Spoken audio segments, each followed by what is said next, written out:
Shut up and sit down.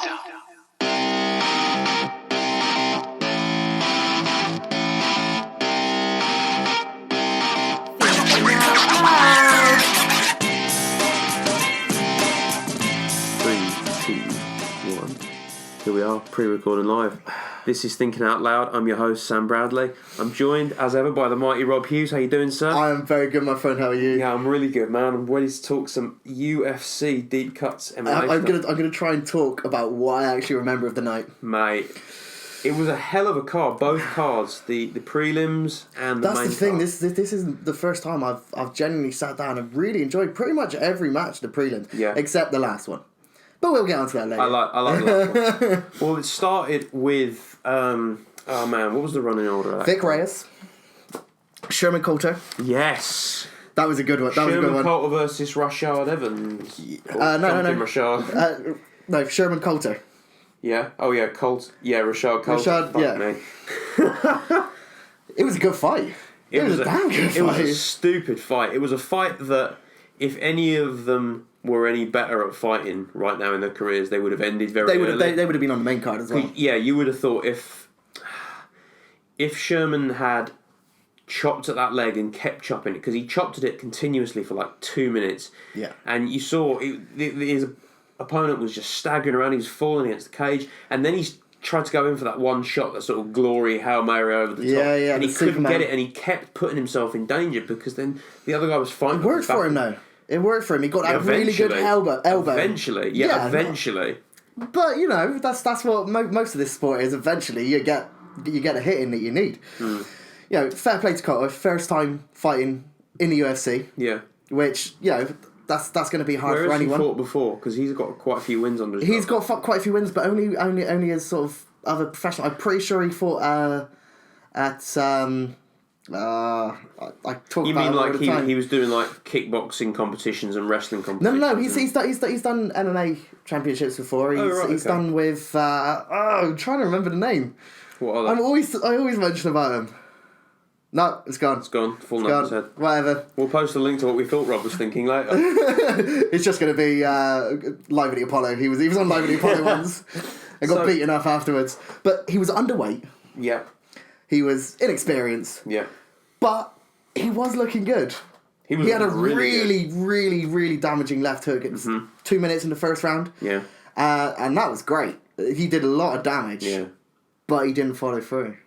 Phrasing. Yeah, no, I know what you mean there. It was really funny when they were slugging at each other. DC was doing the commentating, and he was really he's actually a pretty good commentator. I quite liked it. He turned to Joe Rogan and he said, "It's like that episode of The Simpsons where Homer wins the world title because people get tired beating on him because they were just haymaker after haymaker, just not really making any progress, falling against the cage. It was such an out and out brawl."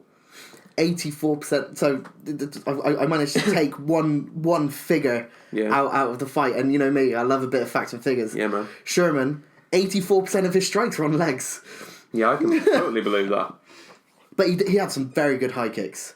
He did, but I think for heavyweight is it's not really common. You have to have because you have to have that flexibility. And I think the thinking goes that you have to be smaller because there's less of you to bend. I suppose. Do you know what I mean? You think about the athleticism of someone like Mighty Mouse compared to someone like Stipe Miocic. Yeah, nailed it. But do you know what I mean? They're two totally different beasts. Yeah, and when you manage to get a heavyweight because Sherman, he is quite small looking for a heavyweight. He managed to make weight.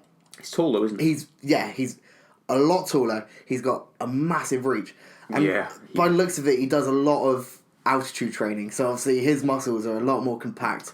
They've got a lot more strength behind them. So when he's in, say, Dallas, which quite low in terms of a city, he's fighting at his prime. He's getting a good amount of oxygen. And he showed it. He really did show it.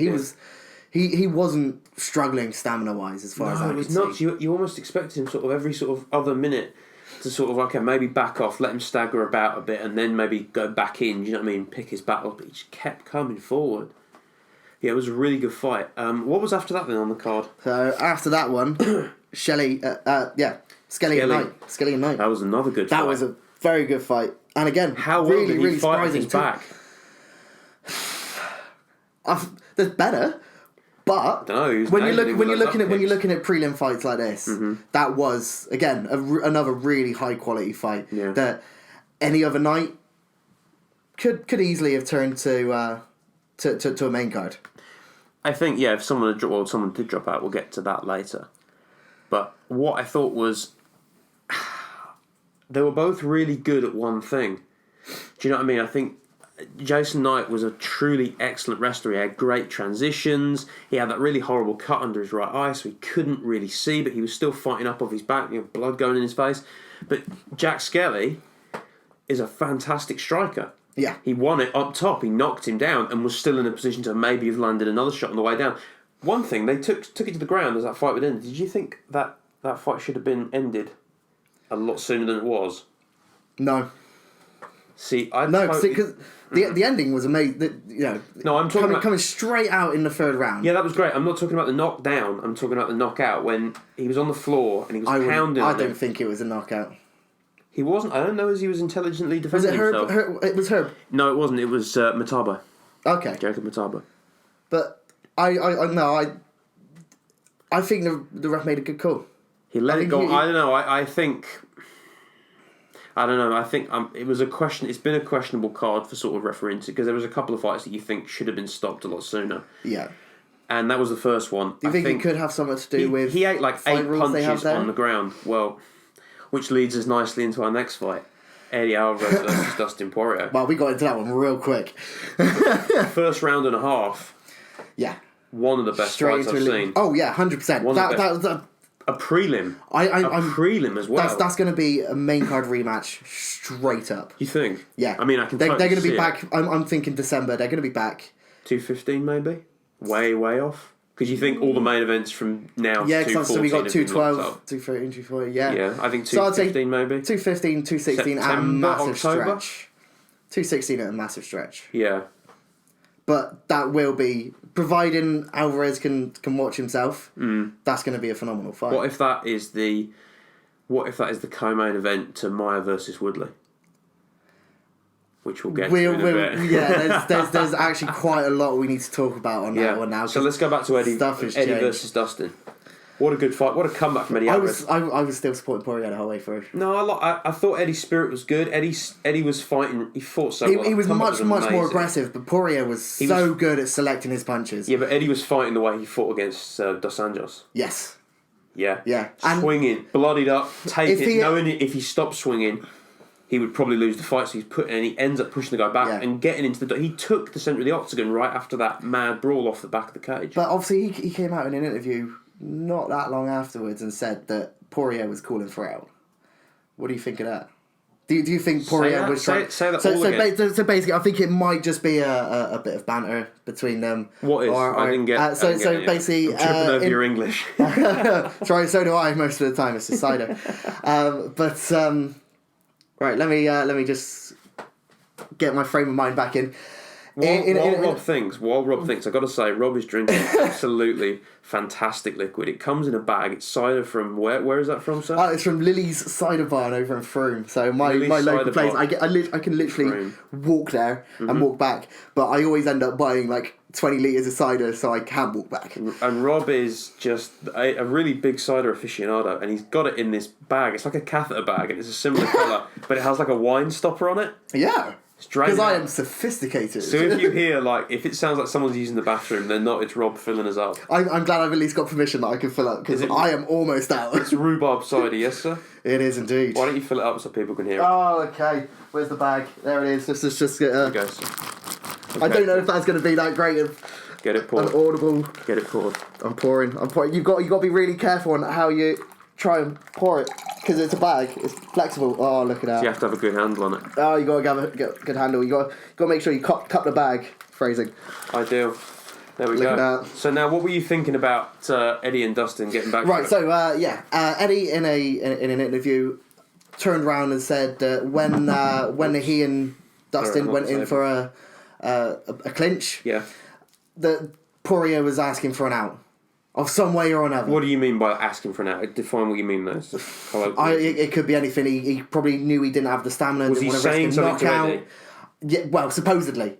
This is, there is no actual audible evidence of this. This is just what one person said in an interview afterwards. Eddie said that in an interview. Eddie said it. So whether Alvarez threw in those knees, knowing it would be a no contest and they would come back and Poirier would be in a much better situation. That makes no sense because Dustin Poirier has now gone to the commission to overrule a no contest in his favour, saying I don't care about the win or the loss, I just want the money. But I don't believe for a second. Yeah. He is obviously wanting to go for a win, and it might be mind games, and it might also be Alvarez just chatting nonsense. But no, that as he's gone to court to get that overturned, or whatever court you go to. I don't think it'll get overturned for one. Yeah, why not? If they were going to overrule it, they would have already done it based off video evidence rather than taking it to court. And I think for that commission to say yes, okay, that was a mistake, that would also be a commission admitting we made a mistake by not using the new rules. And there's been worse no contests in existence, that's for sure. Yeah, well, John Jones for one. Mm-hmm. 151 was just it? About oh no, 151. He was the one where he just pulled out and refused to fight because. You see any of the press around that fight? Not yet. The new one, John Jones versus DC. I haven't yet. Man, they've been calling each other out for a long time. They do the summer kickoff conference where they had loads of fighters. Yeah, you sent me the link. Fighters. And it's just DC's on one side of the stage and John Jones is on the other. Right. And John Jones is just running his mouth consistently, saying, like, he says at one point, DC saying, "Oh, you're a junkie, you're not going to make this fight, you're a junkie." So John Jones turns around and said, "I beat you after a week of cocaine. I beat you, I took you down." He's like, "You're an Olympic wrestler? I took you down, you're my bitch." Just all the time. And I tell you what, for someone that's only fought once in the last 2 years, John Jones looks fucking ready to go. I think he hasn't slacked in the slightest. I don't think he stopped training for a minute. He's probably been hitting that cocaine hard and training all through the night. Man, if it works for you. I was going to say, this. I don't know. He used to get blackout personally, I don't know how it's going to feel about whether that is, I get that. I'm sure there's certain things where I think it should be allowed for people to take it and fight. I don't know. I'm not even going to get into that because I think there's more of a health risk there than Nate Diaz smoking a bit of weed. I'm going to say. But it's just, I don't know, it's one of them things that I think you have to look at, and you have to look at with the context of the health of the fighter before the context of the image of the fighter. Yeah. Because without one, you don't have the other. Yeah. Actually, you've just mentioned Diaz. Nick Diaz should be returning very soon. Yes, he will. Against who, we don't know. Well, can we jump ahead a little bit? Yeah, go for it, man. Into the main cards, into one of the fights we were talking about. Mm-hmm. Maia, my favourite pick. God damn, that's good cider. Yes, I know. Against Masvidal. Yeah. So let's skip over the fight just for now and let's talk about afterwards. Obviously, Maia won it, as we predicted. I actually went through. We managed to, of the fights that actually took place, we predicted all of them. Really? So go us. Holy shit. We had Edgar, we had Maia, we had Jacek, and then we had Stipe. We had a bit of a wobble on Stipe late the night of the fight, like right after the prelims finished. I remember you messaged me and saying, I might be wobbling towards Junior, and I was like, me too. Then we didn't speak of it again. Yeah, no, we that was a good thing that we didn't change our mind. But the only reason I based that off of was I'd seen the weigh-in like before, and Junior was looking really confident. He was looking great as a fighter. But yeah, back to Maia. Yeah. So we were talking about who Woodley's going to fight and who Nick Diaz is going to fight. So Maia has been promised. He was actually already supposed to have been put on for a fight against Woodley after Thompson too. But Woodley is wanting a super fight against two possible opponents. Nick Diaz or GSP, baby. So let's quickly. Should we quickly get onto that as well about GSP? I watch all of that. Yeah, GSP within the context of Tyron Woodley for the minute. Right. Yeah. Sure. Because that Bisping thing. The greatest welterweight champion we've had, and the potential greatest welterweight champion we've ever had. George St. Pierre, yeah, for sure. Well, George St. Pierre is already the greatest. He's got the best title defense. He didn't lose the belt. He didn't lose the belt. That's what I like to specify to everyone. He gave it up. Yeah. And that was just because he wanted to go off and do science, man. Yeah, why not? Like you do. Captain America. Fuck it, I'd do that. Well, I don't think that was quite why he left, but... Batrog. Shield are here. But no, obviously with GSP no longer fighting Bisping, which we'll get onto when we do our catch up at the end. Yeah. The only way he can really go is down, not as in down in opponents, but down in weight. Yeah. Back to his original weight. Because he can do that, yeah. It was really easily. Yeah. Again, he can also go down to lightweight really easy if he wanted to. You think? Oh no, he's already admitted he can. His walking around weight is 170. So, he's going up to 185 to fight. I'd buy that. So, it's, I think... So who wins out of Maia and Woodley then, to your mind? Maia. See, I'm totally the opposite. I think Woodley could come in. I think Maia is far more easily hit, as we saw against Masvidal. But Woodley has the power to come forward. I think if he's not facing someone that's as noted for striking as Wonderboy was, I think Woodley would be far more open to going in and throwing some bombs. I'm going to put one name on Maia's belt. Go on. Condit. The heaviest hitter in welterweight. Yeah, I get that. So, strike, he hasn't got to worry about. And I think he could easily tie up Woodley. I think if Wonderboy Woodley's a big guy. Woodley's a big guy. Yeah, but he does like to go in for the wrestling. And the natural enemy to wrestling is BJJ. Yeah. And Maia is the greatest BJJ specialist I have seen. Yeah, he is one of the greats. He's one of the people that's noted amongst... He is the number one in UFC. He was teaching... He was the trainer for most UFC fighters before he even started as their BJJ coach. Yeah. Frank Mir. Yeah.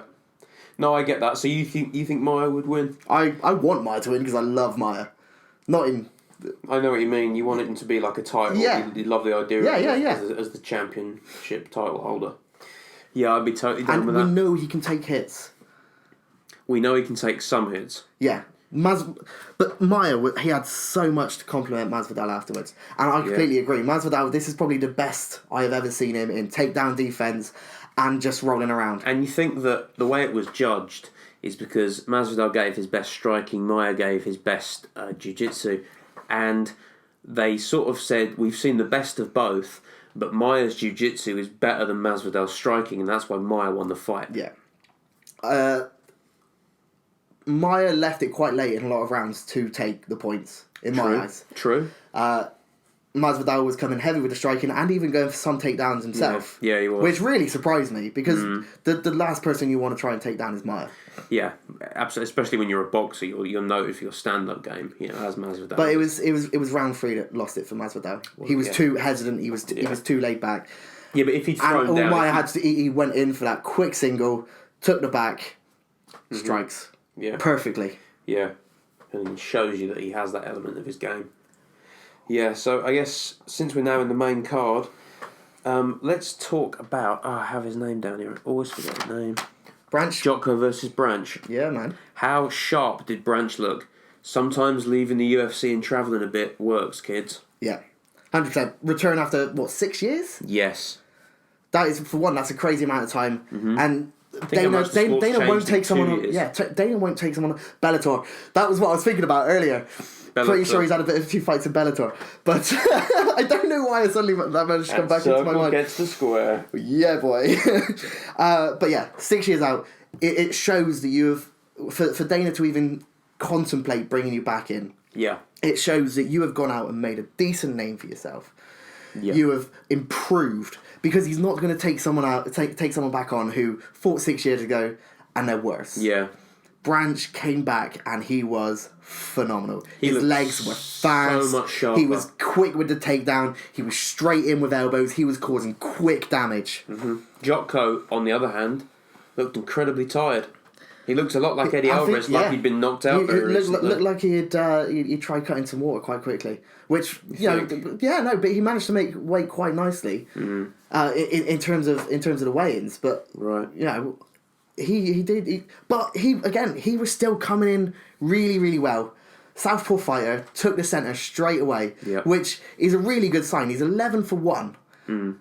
He's experienced, but obviously Branch... He's on. That was fight 24. He has that experience. He has that experience. And that's like you say. That's where going out and fighting in say air quotes here because not everyone can see it. Yeah. But lower rungs of the sport. Yeah. It's what we sort of mentioned a couple of months, on the last podcast about people like Dillashaw and who've stuck around for so long, where they're seeing so many new styles. I think you go to those lower rungs where they take on a lot more people because they do a lot more fight nights. They do a lot more fights on the night and everything than UFC do, because UFC puts on the massive show instead. Yeah. He was seeing so many different styles. He was seeing so many different combinations that you probably won't normally see in UFC because they're not maybe as successful as your sort of wrestling boxing combo or your taekwondo BJJ combination.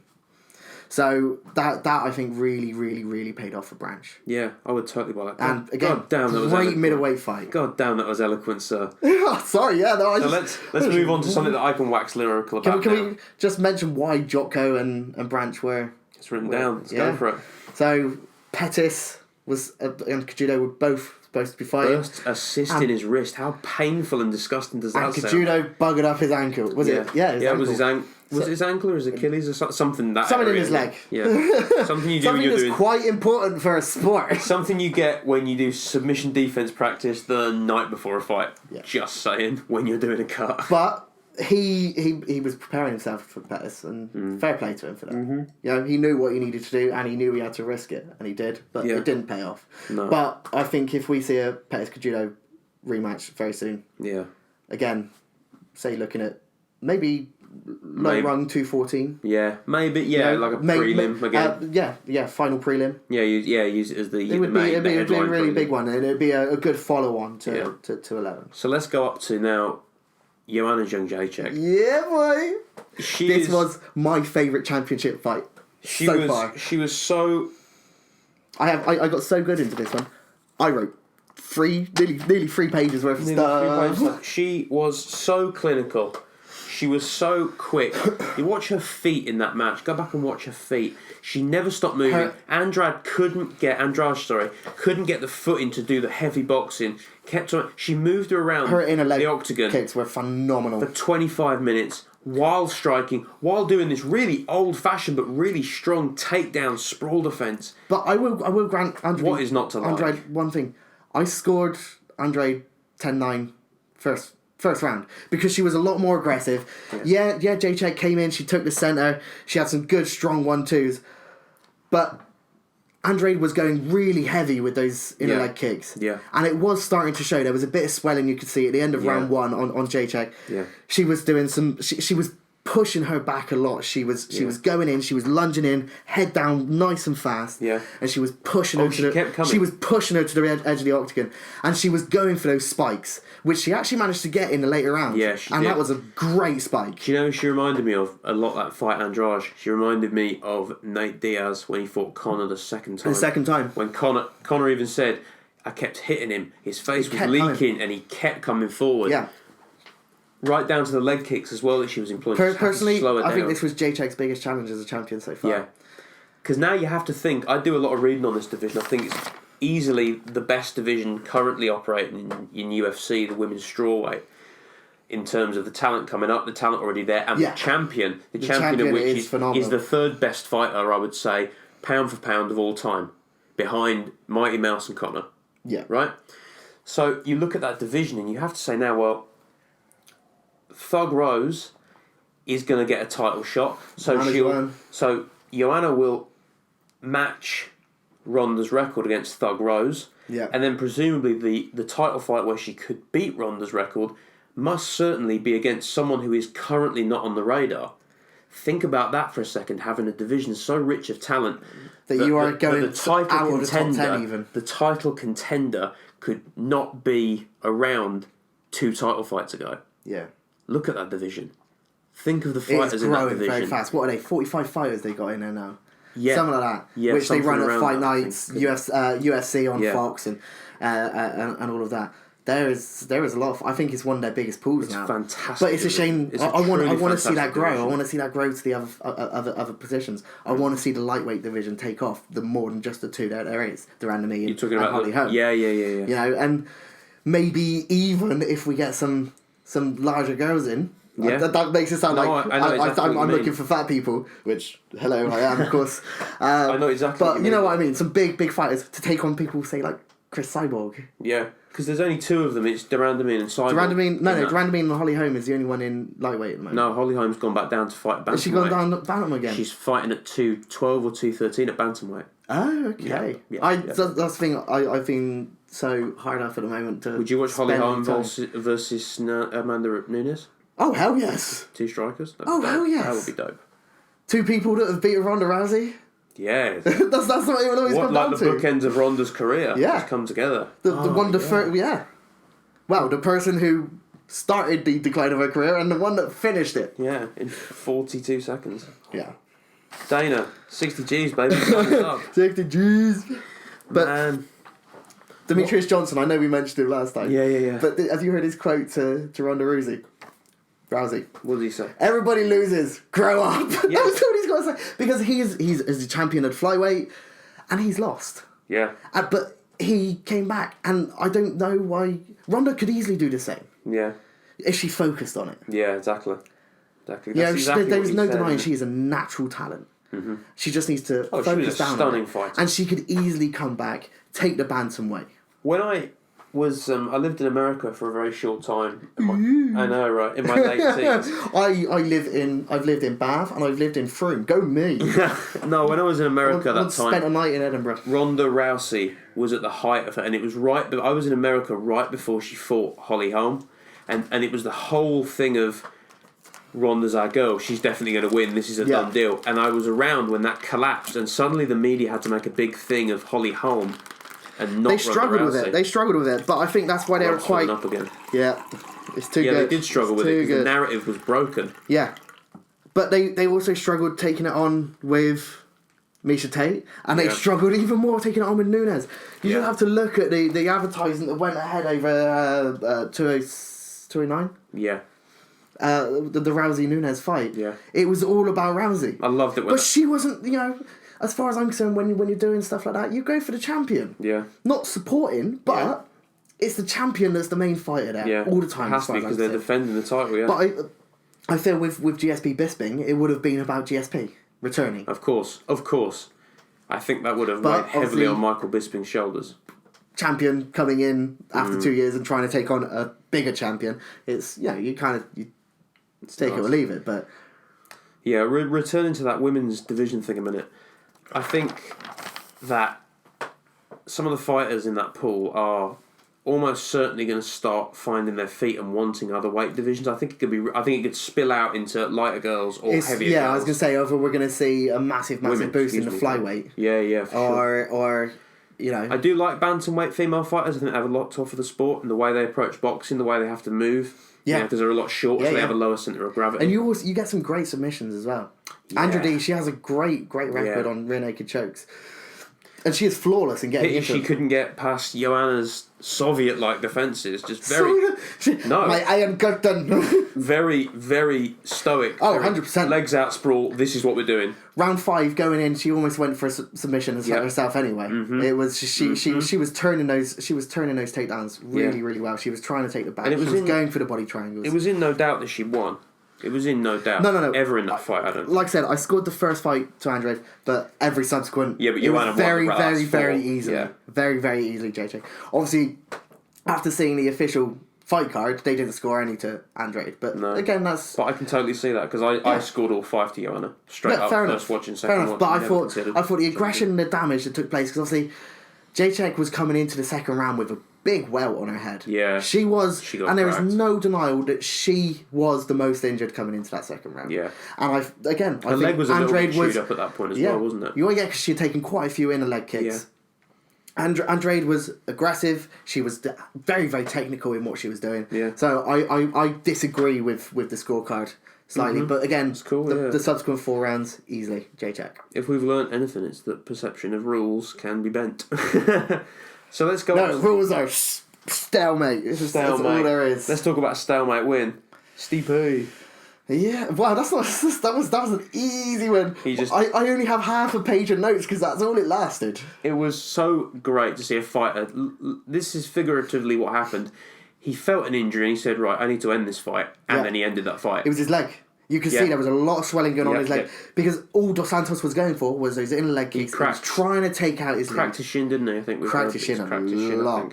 But it wasn't enough. Stipe managed to have enough strength on there to get that really, really damaging left on the chin. Yeah. Wobble him, follow up with that massive right, take him to the ground and destroy. He destroyed me. He just, the minute he hit the ground. 48 seconds. Something like that. No, it wasn't final, but 48 seconds before the end of the first round, something like that. No, it was, because he got cracked early on. Yeah, I think you're about right there. No, I think it's such a decisive victory, and it was a real showing for that division. Yeah. Because I think it's had a rough time with some of the fighters in there, but it was a real showing that, look, these fighters are just a quick match for Stipe as well. A really quick match. He'll turn over and do something. We'll see him fight within the year, I think. Over him. Nah. Come on, man. If there's one person I want to see him fight at the moment, it's over. Who could fight a catchweight with Stipe? Or who could fight... Mark Hunt could probably go down to catchweight quite easily. No, there's no one's selling that. No one's buying that pay-per-view. No. Not as a main event. Oh, no, it definitely couldn't be a main event. No. But obviously that wouldn't be a main event fight anyway, because, Stipe, heavyweight champion, but he wouldn't be this champion down there. It would just be a fight, and it would be a good show fight. Here's something I was talking about catchweights and weight divisions and weight cutting with a couple of friends of mine that do you think Cormier could come up to catchweight? Yeah, well, here's the thing. We were talking and we thought it's such a massive leap between 155 and 170. Yeah. What if they... And lots of fighters... Cowboy Cerrone has come out and said... He would easily take He can go from 170 to 160. It's 160 to 155 that kills him. You have to do these week-long water cuts and you feel drained and your brain's dehydrated. What if they created a heavy middleweight? A heavy middleweight division at 160? I think you would have some great fights going on there. To my mind, I would put in there Khabib. That would be Khabib's natural... I would put Donald Cerrone in there. Yep. I would put Stephen Wonderboy Thompson in there. Definitely, he could come down so easily. I would put GSP in there. I think Maia could come down... Well, again, GSP could easily come down to there. Maia could come down to there because he puts on a lot of weight. Who could come up into that division? Maybe Eddie Alvarez. Would Alvarez want to? I think after losing that belt, I'm pretty sure he's wanted to. Maybe he wants a new challenge. I think he wants. I don't know if he's ever going to get that belt back. I think he would like to at least see it come back. If he wants to get that belt back, he's got to take it off Conor McGregor. That's not going to happen. I don't know if he'll have to take it back from Conor. Well, come on.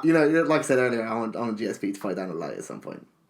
He's signed for Mayweather McGregor, isn't he? Conor's signed. Now money needs to sign up. But nah, man, come on. Yeah, it's a lot of money and it's literally in his name. But he still doesn't want to risk anything. Here's a weird thing with that purse. They're using the pay-per-view money-making projections from Manny Pacquiao, Mayweather. You'll get a lot more. Which says that if they charge like $70... Sorry, I'm moving in my seat. I'm doing the one thing you shouldn't do on air. If they charge $70, $80 on pay-per-view and they get 300,000 pay-per-view, they're going to make... They want to make about $300 to $350 million. Now they're going to have to give Mayweather $100 million. Yeah. But because he's being released temporarily from his UFC contract, whatever purse Conor makes, he has to split in separate negotiation with Dana White. So they both might get $100 million, but Conor won't get $100 million. Yeah, no, but I think Conor will get $70 million. I think there'll be a little undercard thing going on there. I think Dana would have got that. Jimmy Manuwa versus David Haye.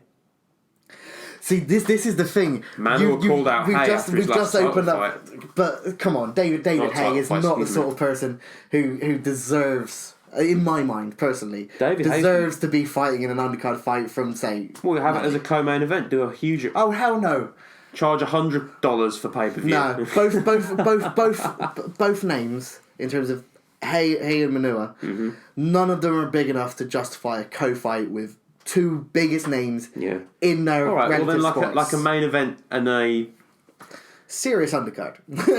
No, but you know what I mean. You specify it's an undercard a lot, in my mind. Yeah, it's an undercard. Nobody knows Manuwa unless you are really, really ingrained in UFC. He's not a bigger name fighter on the mainstream as someone like Michael Bisping.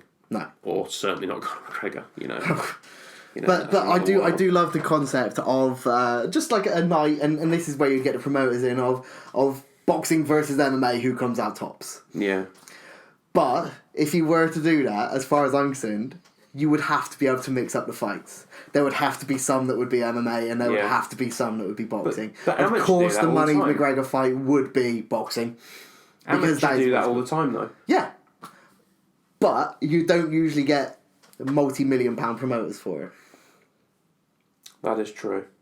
I mean, you get one, and it's the UFC. Yeah, I know, and they barely try and put anything on but MMA. Yeah. No, I hear that. So let's return to that 160 division. Yeah. Who would be your champion at the fight, as we mentioned? Just out of the ones we've mentioned. Well, who else would you put in there then? No. I think out of the ones we mentioned, personally, the winner is already there, and that's Khabib.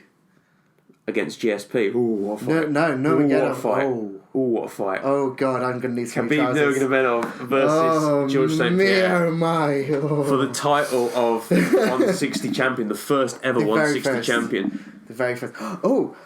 Dude. I read something literally on my way out. We're playing with dreams, Rob. Middleweight championship. Go. There may not be a championship fight. What do you mean? There may be an interim championship fight. Why? Because Put Mr. Bisping, yeah, current champion, he had minor knee injury. Yeah. Not too long ago. Yeah. And Dana has basically turned around and said, obviously, with the Bisping GSP fight falling through, not falling through, but being put off, that it would go to Romero. Which, funny fact, Romero came in as 4-1 favourite. Yeah, I bet just as it was announced. There was no date or anything, or even if it was going to be going ahead, but it was just said that he would get the next. Because this is where I'm at with this story. In my mind, Bisping and Yoel Romero is the next title fight we see in that division. But you're shaking your head, and now I'm scared. Yeah. So Dana's basically turned around and said that if Bisping has not recovered from this surgery by summer. He has to fight Romero by summer. So he has to be fighting at 213, 214. In August? Yeah. Yeah. Oh, God, yeah. He has to be fighting by then. Okay. If Bisping is not up to scratch by then, it goes to an interim fight, and that'll be against Whittaker. Whittaker versus who? Romero. For the interim fight. And then that would be Romero straight away. And then when Bisping comes back, he'll get first shout at the belt. At Yoel. At Yoel. So no, I said at the belt, not at who I know. Okay, so I think Whittaker is a bad motherfucker. He's a great fighter, but he's a fantastic striker. He's not on. I wouldn't like to try and take him down when he's striking me on the way in. I'll tell you that much. Oh yeah, he's got such a fast punch that you have to have probably the fastest lunge going to be able to get his waist before a punch hits you in the face. Yoel Romero is very quick though. Yes, very agile. His legs are incredible. He's a very agile fighter. He looks like the sort of person that could squash a watermelon. 200 plus pounds. He's doing backflips like a dolphin at 205. Yeah, he does not miss leg day. He does not. He doesn't miss anything day. He's got such a good centre. He just does body day. He's got such a good centre of gravity. He is actually a very good striker. He really pops on the way in because he knows sometimes he has to fight his way into those single legs or those double underhooks. I don't know, man. He's very good at shifting his weight as well, which is one thing I noticed when against Weidman is when he was going in for the lunges. Weidman was predicting at times, but he managed to shift his weight and duck under so well. Yeah, and then grab that waist, take the back, and go for it. He is. It's funny though because he takes the back so much and gets into those good positions, but you never really see him go for submissions.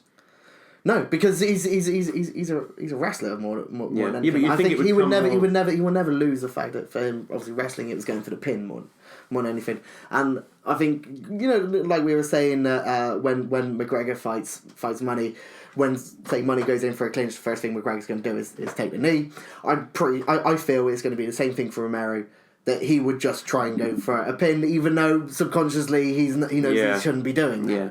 But he was fighting as a wrestler for so long, and he with Cuba, you find something you're good at when you're 6, 7, 8 years old. They look at your body or it's the same thing as they do in China, and you are focused on that. Yeah. You don't get an opportunity to try anything else. Yeah. I guess. So like most fighters have that sort of instinct, I think it's a lot worse for Romero. Yeah. So he's not going for those submissions as much as he is. How painfully disappointing but also amazing would it be if we had in Romero versus Whittaker and Nunes versus Ronda, where Whittaker is Nunes. Hang on. I mean, there'll be the same sort of fight, and Whittaker will just pop him, light him up, and Yo will be stunned, and then Whittaker will just pound him down. Nah, because we've already seen that Yo can take heavy punches. And yes, Whittaker is a great striker, but he hasn't got the power that Yo has fought before. Yo. Yeah, I totally agree with that. So, for me personally, no matter how I see this going at the moment, regardless of whether it's a Bisping versus Romero or Whittaker versus Romero, as far as I'm concerned, by the end of the year, Romero is going to be middleweight champion. Yeah, I'm definitely certain of that. Let's look forward, and since we're looking forward already to future I haven't got an awful lot on this one because cool, man. 212. In fact, no, forget that. I want to talk about Lawler Cerrone. They were both there. Yeah. In Dallas. And they were having a good time by the looks of it. Cowboy Cerrone always looks so majestic. Yeah. He's such a great fighter. He looks so good at 170. I know it sounds really cliche, but he has great charisma. He has the standing of a fighter. Great personality. He holds himself like a fighter. And he holds himself like the person who's resplendent. Exactly that. He holds himself someone who is doing it for his own pride and joy and being able to turn around and say he did it than for a purse. And people talk about, when he talks in interviews, he gets interviewed. Fuck you. He's like, oh yeah, I love fighting. That's what I do. I'm a redneck. I grew up fighting. Yeah, exactly. So I'm gonna fight. But that's exactly what we mean. He's just like that. I think he's great. Do you think he'll beat Lawler though? Yes. Lawler is a bad motherfucker. I want to go for Cerrone just because he is the name that people associate. I think his name is what's going to be bringing in more than Lawler. From the outside world, from the outside, from the mainstream. Because again, DJ plays the media perfectly. Yes, he does. He's probably going to be getting absolutely wrecked and putting it all over Instagram the night before the fight. He's probably going to show up mostly drunk. Yeah. His body weight is going to be 80% alcohol. Yeah. He'll still win. And mostly that is Jack Daniels. I hope he wins. He's going to be drunken master. Hey, someone I want to talk about. My favourite female fighter other than Joanna, Cynthia Calvillo. She's fighting back third time UFC Fight Night 113, isn't it? In Scotland. Yeah. We're thinking about going up. Do you want to make it threesome? Oh, fuck. Wow, that sounds really... wow. Is there still tickets going? There is still tickets going. When is it? Fight Night. It's on June or July. Ooh. We have a place to stay. That'll be a cool night. Oh, wow. Oh, God, yes. Flying Saturday morning. Done. Here's the plan. Flying Saturday morning. Go to a family's house. Have a really nice, quaint Your Scottish... family? Producer Lauren's family. This could be fun. So here we go. Hello, I'm the drunk guy. we eat dinner in this charming little Scottish village, drive in for the fight, fly the red eye out Sunday morning, sleep all day Sunday, then we're fine for work Monday. Record a podcast on the flight. Dude. Just both of us in the toilet. Leave us alone. Yeah, we're talking about fighting in pants. I think that's it. We're talking about 220 guys. I think we're done, aren't we? Do we have anything? I am just going to check everything. So we've done John Jones. Mercy has been taken out of 212. Yes, he has. But people could take that or leave that. Oh, Nunes Shevchenko. Nunes all the way, surely. Easily. He's going to box it. Easily. But I think we need to do another one on for sure. Close to the time. Have you back let's see, what else have I got? Let's see. We've covered pretty much all of that. Don't think out loud so loud because you're breaking up the mic. I'm sorry. I'm a loud motherfucker. But there was someone I was looking at. So we've done the possible fight for middleweight. It's fine. We covered it. We're good. I think actually no. I thought we were missing something, but it's been an absolute pleasure to have you on. As normal. I'll bring more rhubarb cider next time. Absolutely. We're on YouTube and SoundCloud, and we just want to say a big thank you to all our listeners because we just across YouTube and SoundCloud. We broke 1,000 listens for the Party Poppers. So thank you for that. It was great. We really appreciate all the listens. Like, listen, share, subscribe. We're on Twitter, Facebook, and SoundCloud and YouTube. Thanks for the listening, and thank you for listening.